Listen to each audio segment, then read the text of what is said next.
welcome back to the Marble Tower. Well, it's partially Marble Tower. The workshop anyway.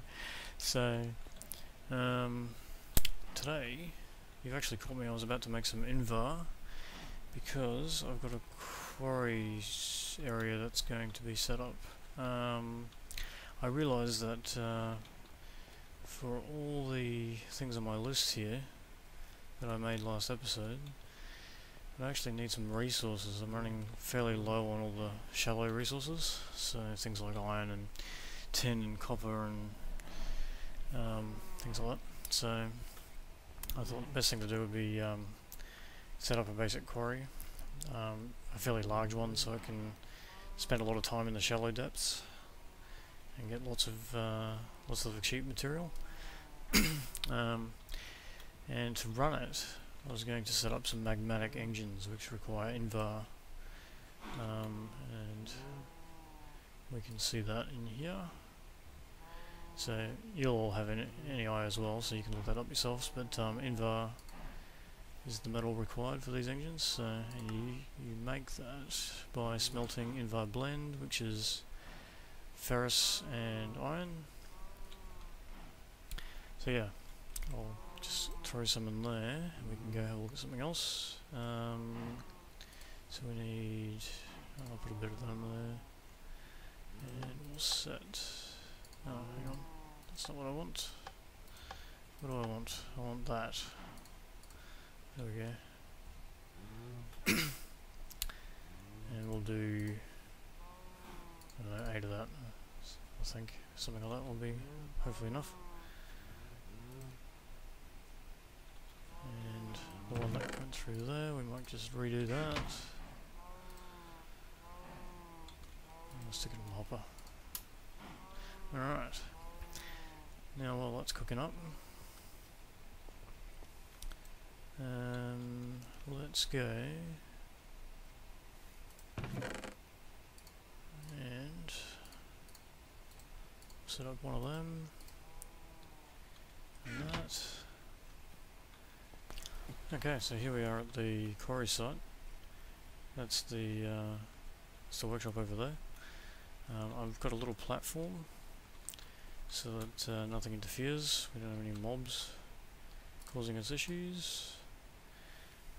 And I might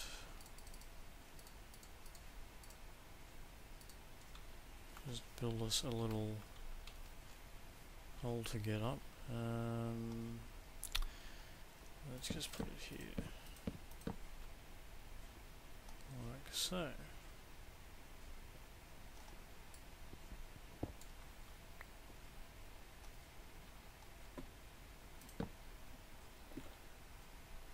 Alright, now we'll put the quarry right there. Grab our landmarks. Okay, so here we are over at the quarry. I've got a platform here, as you can see, just to keep the whole setup safe from mobs. That's the quarry machine there. You may have seen those before. It's just a standard Buildcraft system. That's all being piped to an ending chest, which I've got coded to be the same as the one set up as the input chest back in the sorting system. And the quarry is being powered from this redstone energy cell.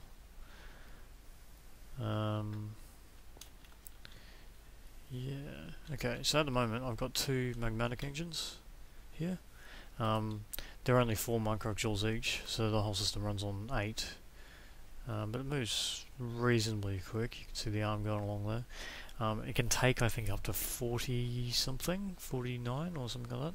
So I'm just going to add a few more. I'm thinking maybe adding another 3 and have it run on 20. By then I'll have enough resources to do something a bit different for mining, so I probably won't have to max it out.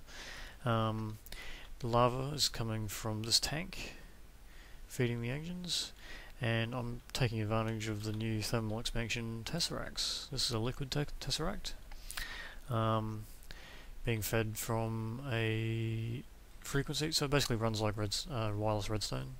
So you set up a frequency and you can call it whatever you like. I've got a lava pumping station set up in the nether, so I've called it nether lava and given it frequency 1, and that frequency, well, the tesseract on the other end of that at the pumping station is sending the lava through. It's going in this buffer tank, and that's feeding the 2 engines here. And I'll just show you this logic circuit thing as well. Because these engines can overheat and sort of break down, you've got to, if they get too hot, you've got to give them a whack with a crescent hammer to get them going again after they cool down. So I've got a kind of a cool down system here. If they can't output their energy, which is what dictates heat, so basically if they build up too much internal energy storage, if they can't send it anywhere, that's what causes the problems. So this gate on top of here makes sure that the redstone energy cell can store energy. This is like the system in the workshop, basically. If it can store energy, then it sends a red pipe signal, and that turns the engines on because I've got them set to high signal required, so they need a redstone signal in order to turn on. And there's a gate in between the engines down in there. Hang on, where is he? There he is.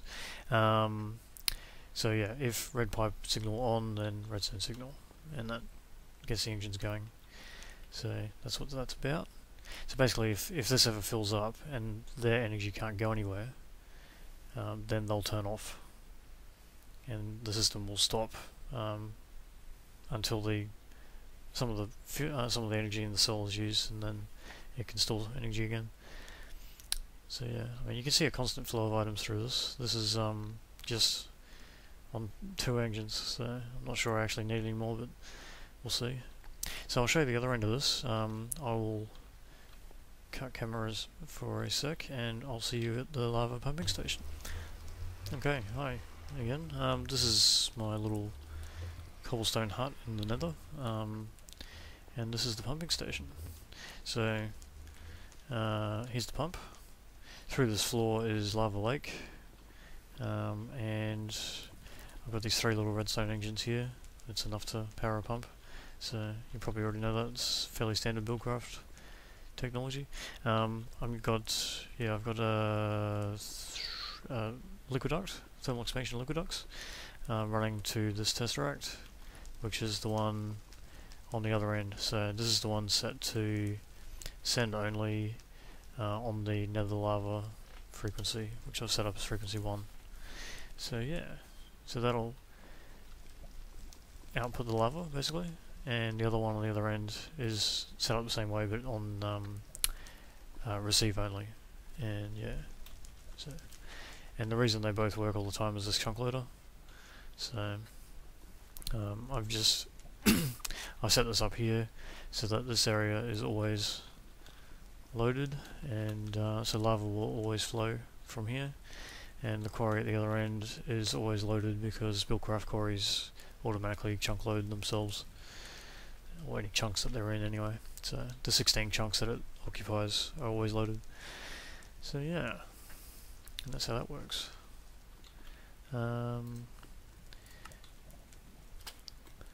See, yeah, that little red thing whizzes around, that shows the area that's chunk loaded by this, so we don't have to worry about this never running. And yeah, so now I've got a constant flow of items. We might whiz back to the workshop and we'll have a look at the sorting facility, and you'll see how it's going. It seems to be keeping up. So the manager's doing quite well, keeping up with what's in the chest. That's the other ender chest I was telling you about. I've coded it to green, green, green, so anytime I set up any kind of mining system, I'll just put green, green, green on the color code, and everything should be fine.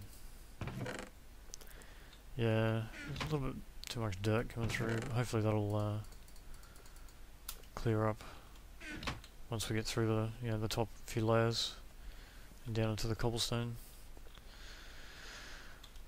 But other than that, I think it's about right. Everything else seems to be working. The mist chest hasn't needed to be upgraded greatly. It's just the dirt coming through. But it means there's a constant flow of scrap anyway. It's actually filling up with scrap. So the mass fabricator is pretty much running constantly at the moment, which is good, because you can always do with UU matter. And yeah, so that was a quick episode, but that's because I haven't done any of the any of the upgrade things on the board. But we'll get there now that we've got some resources flowing through. I think there's actually some more iron in the chest now, from what I saw. A little bit, not much. But yeah, as it goes down, we should be doing a little bit better, I think. And that's it for me. But if you've got any questions about how that runs, I probably should mention too, I am looking at upgrading from lava down the track, but lava power is a good quick setup. A lot of the other more complicated ones like steam power require other things, like you've got to set up steam boilers as well as having fuel to feed the boiler, and then your engines and transporting the steam and what have you. So lava is like a a single step process. Get the lava and feed it to an engine. So I thought, yeah, I'll just do that first, and down the track I'll upgrade. But for the moment, it's working. And yeah, I mean, it's not very powerful, but it'll do. So if you've got any questions about how that works, or you want more information about something, or you want me to just get on with some of these other things on the board, yeah, drop a comment. And I'll see you later. Bye.